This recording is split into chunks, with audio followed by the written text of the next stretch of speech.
Hello friends, welcome to our YouTube channel friends. In this video I am gonna tell you about how to fix lag and hanging problem in your Redmi A5 smartphone. So let's start the video friends. You can just fix it very easily in your smartphone.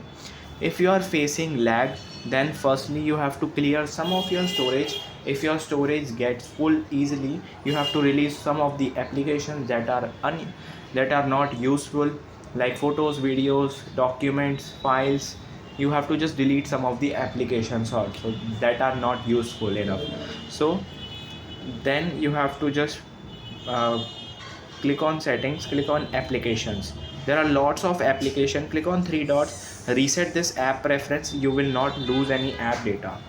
Then select the application that takes lots of storage in your smartphone.